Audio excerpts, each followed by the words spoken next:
Cleveland Big Cat Williams, a name that once shook the boxing world, yet never wore the crown. Born in Griffin, Georgia in 1933, he carried the toughness of the South in his blood. By 13, while other kids were still in schoolyards, Cleveland was already breaking his back at a pulpwood mill. But the fight in him was too strong to stay hidden. At just 14, he stepped into the ring for real. No fanfare, no spotlight, just raw fists and hunger. He won 4 of his first 6 bouts, announcing himself as a force. Yet, when officials learned his true age, they stopped him cold. Too young, they said. He'd have to wait until 18. That pause didn't break him. It only built him. Because when the Big Cat finally roared, the world heard it. By 1951, Williams was all in. No more waiting. He turned professional, standing tall at 6'2", a heavyweight built to dominate. And for a time, he did. Through the late 50s and early 60s, Cleveland Big Cat Williams was a name every contender had to respect. But greatness can be cruel. Just when the title seemed within reach, something always stood in the way. On April 15, 1959, that wall had a name: Sonny Liston. The Big Cat was knocked out. Most men would have stayed down. Williams did not. He clawed his way back, stacking up wins, only to meet Liston again. March 21, 1960. Another defeat, this time in just 2 rounds. Still, he refused to vanish. In 1962, he fought Eddie Mackin, and after a grueling war, the judges called a draw. Months later, Williams met Ernie Terrell, a man he had already floored before. But boxing is unforgiving. This time, Williams lost by a split decision. Through it all, he kept fighting. He took down Billy Daniels. He kept chasing. The Big Cat's roar had not gone silent. Then came the night that almost ended everything. November 29, 1964.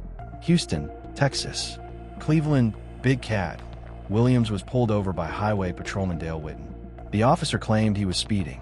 What followed was chaos. A struggle. A gun fired. A .357 Magnum tore through Williams' stomach and lodged deep in his hip. The damage was brutal. For surgeries in 7 months.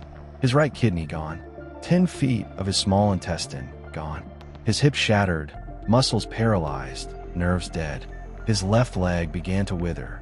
And still, the bullet stayed inside him. Doctors said he would never fight again.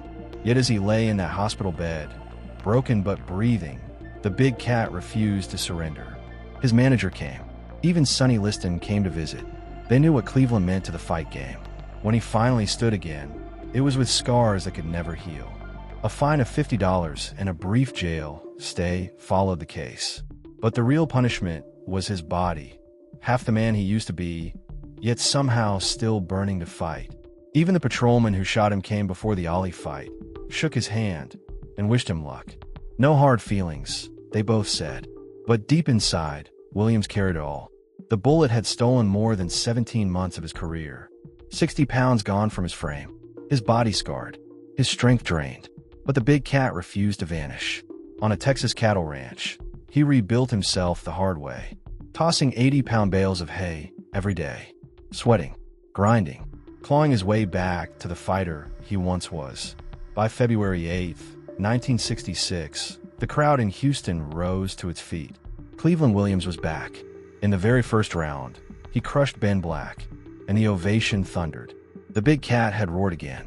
Then came the biggest night of his life. November 14, 1966. The heavyweight crown. His opponent, Muhammad Ali. The world watched. But Williams was a shadow of the beast he once had been. Ali was untouchable. By the 3rd round, Williams was knocked down twice. The fight was stopped. The dream had ended. Still, he tried again. By 1972, he walked away for good. Life after the ring was ordinary.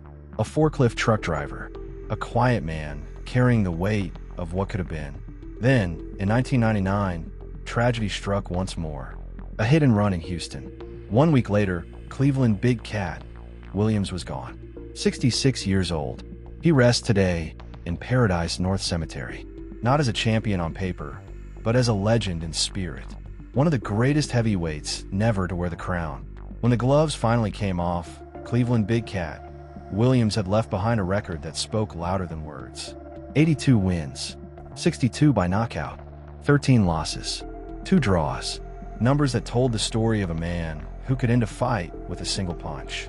And his punch was no myth. George Foreman, a man who knew power better than most, once said Williams had one of the 3 hardest punches he ever felt. They had sparred early in their careers, and Foreman never forgot that strength. George Chuvalo, another warrior of the ring, said the same. Even Sonny Liston, the man who twice stopped Williams, admitted the big cat hit him harder than anyone else. In 2003, The Ring magazine ranked him among the 100 greatest punchers of all time, number 49. Proof that even without a title belt, Cleveland Williams had earned his place in the history of heavyweight boxing. The crown may have escaped him, but the roar of the big cat still echoes. Cleveland Williams never became heavyweight champion. Life denied him that glory. But when you look past the titles, past the records, you see something bigger. A man who fought battles in and out of the ring. A man who carried scars that would have broken most, yet still stepped through the ropes and dared to dream. He was power. He was resilience. He was the big cat. And though the world remembers him as one of the greatest heavyweights never to hold the crown, those who truly know boxing understand. Cleveland Williams didn't need a belt to be a legend.